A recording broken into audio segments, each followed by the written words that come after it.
All right, guys, welcome back. We got our 2023 Beta Cross Trainer. We are building this for the Tennessee Knockout.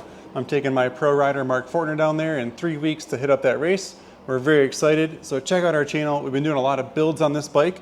And thanks to Enduro Engineering, they sponsored our 24-hour race. We just raced a Beta 125, 2 of them, for 24 hours straight, 4 pro riders, and we got second overall out of 178 riders. We're very proud of those guys. And also can't thank Enduro Engineering enough for sponsoring us on that race. And we want to give back to those guys. We bought all this stuff for our cross trainer. So this is a really cool slave cylinder guard, and I've really never run their product before, like this actual guard. We've always run the Beta guard. So this is a Beta slave cylinder guard. It's a billet piece. It covers here.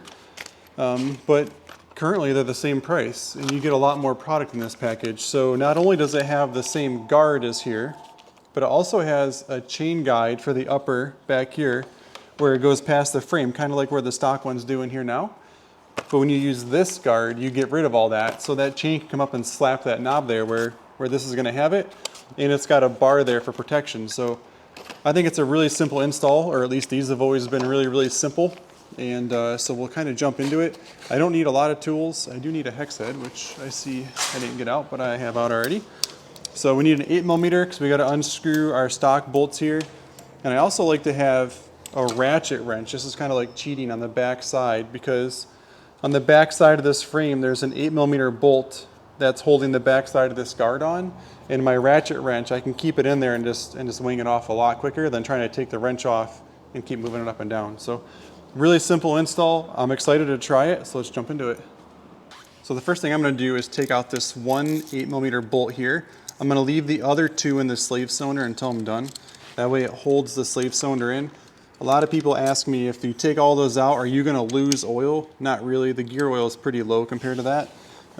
But I like to leave the other 2 in just to kind of hold it in place, because we don't actually need to take the slave cylinder off. And so really not a great way to show this on film, but I'm just kind of reaching in behind here and trying to get on this 8mm up in here. And I'm going the wrong way, of course. So let's flip it around. There we go. And so now I am just unloosening this. And this is where that ratchet wrench is saving me a ton of time right now, because this is actually a pretty long bolt that goes in there. So I can feel it doing its thing. This just takes a second. So sometimes you can get in there by hand afterwards. Not my hand, of course, because there's not quite enough room in here. So we'll get this bolt out here and we'll come back. So the reason why the cross trainer is a little bit hard to get your hand in here is because it's got the guide for the oil injection hose. We deleted the oil injection off this bike. We actually had the Boysen rad valve cage in here, and it completely got rid of the oil injection port. So there's an extra like 1/2 inch of black plastic holding down. So this is that bolt that I was just unscrewing on the back side of the frame. You can see how long it is in there. So we're not going to reuse this bolt because I see one in their kit, but this is that stock guard that we just removed. And now we'll open the package on the new kit here. So now I got the slave cylinder guard ready to go. I can remove these last 2 bolts that are holding the slave cylinder on. And I would just keep all this stuff in your bike bin. That way, whenever you go to resell the bike, if the next customer wants to have all this stock stuff back on there, they have it. And if you don't move that slave cylinder too much, it won't even pop off of there. If I were to shake this right now, it would pop off. But I don't want the O-rings to get messed up behind there. So what I'm going to do is I'm going to start the top left one, because that's what the directions want me to do anyway. So we'll go top left, kind of get it started a little bit there. Still not super tight. That could still kind of pop off there if I wasn't careful. Try to get this bottom one lined up here. I like the black. It matches the stator cover there too. So I don't want to go too tight yet, because we got to slide more material on the back side here, so I'm going to leave it kind of loose for a second. And so now we have this guard here, and then the chain guide. So we need to learn and see which way this goes. So let's check that out and I'll be right back. Okay, thanks to their handy dandy instructions, it actually shows exactly how this is supposed to lay out. And so we're going to do this, and then the bolt on the back side. So I think I'm going to start in the back before we do the front. So I'm going to start back here, and we'll get this screwed in first. This is where that ratchet wrench is coming in so handy. I can keep that on the back side. I'm just keeping pressure on it, and it's sucking that guard onto the nub there for the frame, because the Enduro Engineering guard there, so if I show you this one, like this one popped off that frame. The Enduro Engineering one is a little bit tighter and it doesn't want to sit on there very well, so the bolt's sucking it on. I can see it going onto its spot, which is great.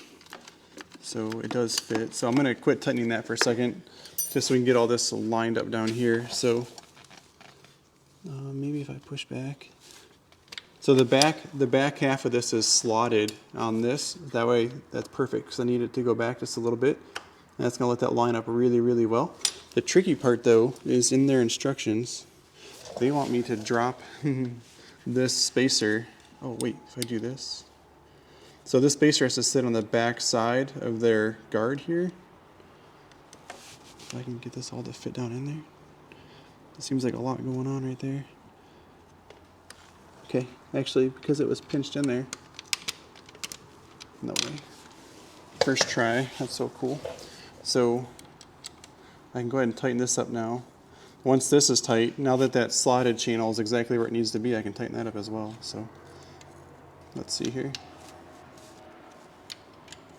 You never want to kill these bolts, because I've had people tell me they've stripped out their cases before, and that's not a good thing. Whenever it gets tighter than it gets looser, that's a really bad feeling. So we're going to tighten them up. We'll ride it a little bit, and then we'll double check everything. But I like how it's got this knockdown bar here. It'll keep the mud from building up. So the last thing I have to do is just tighten down the back bolt here. All right, guys, that's it. That's our simple install. After we go to the Tennessee Knockout, we'll come back and give you guys a post-ride review on everything we did to the bike. I don't anticipate a ton of mud at the Knockout. That's not really like that terrain. It's more rocky. So I don't think we're going to get the mud built up at that event, but we will keep and continue to ride this bike around, and we'll see how it does for mud clean out. So you can see the stock guard there was really going to build up with mud like they always do. So that's why I removed this. And like I said, we've always run this beta billet guard, but currently on both websites, it is the same price for the beta one, not knocking this. But Enduro Engineering, being American made, which we think is cool, they give you a lot more to it. So thanks for following along, and please consider checking out our channel.